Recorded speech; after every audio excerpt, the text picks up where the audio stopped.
Hi guys, இன்னைக்கு 07 தான் பார்க்க போகிறேன் வாழ்க்கை அப்டேட்டில். இன்னைக்கு வந்து என்னோட வாழ்க்கை அப்டேட்டில் ரொம்ப வெரி ஒஸ்ட் டே இந்த வேர்ல்டு அப்படின்னு நான் சொல்லுவேன். ரொம்ப கேவலமாக போச்சு. எல்லாமே வந்து செம்ம டென்ஷன்ற மாதிரி எனக்கு டிப்ரிமேஷனுக்கு போயிட்டேன் நான். தென் வந்து நான் வந்து உட்காந்துக்கும் போது ஒரு ஆட்டோ அங்கிள் சொன்னாங்க, ரேபிடோவில் 1 வீக் வந்து ஃப்ரீ ரைட் விட்டுருக்காங்களாம்.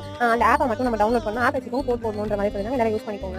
ஒரு வழியாக வந்து ஒரு குட்டி தூக்கத்தை போட்டு எழுந்துட்டேன். எழுந்த உடனே ஒரு குட்டி தூக்கம்னா ஒரு 2 hours தூங்கிருப்பாங்க ரொம்ப நாள்.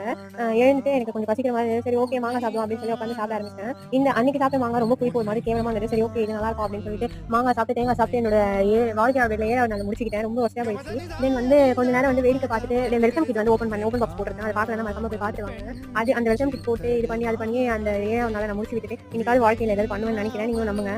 இந்த வாழ்க்கையில் வந்து ஒரு டேவும் போர் அடிச்சே போயிடும் போல நம்ம ஏதாவது சாதிப்போம் அப்படின்னு நினைச்சிட்டு இந்த சாதிக்கிற பிளான் போட வாங்க நீங்கள் கூட சேர்ந்து சாதிக்கிற பிளான் போடுவோம். இந்த மாங்காய் வந்து சாப்பிட்டா வேற சில நேரம் வந்து பல்லில் திடீர்னு பூசின மாதிரி இருக்கு. ஐயோ பல்லு வர பூசா அப்படின்னு சொல்லிட்டு கொஞ்ச நேரம் வெளியே உட்காந்து வேடிக்கை பார்த்துட்டு பாட்டெல்லாம் பாட ஆரம்பிச்சேன். போர் அடிக்கிறது என்ன பண்ணுறது அப்படின்னு சொல்லி கொஞ்ச நேரம் இதெல்லாம் பண்ணிட்டு ஈவினிங் வந்து காஃபி குடிச்சிட்டு நைட்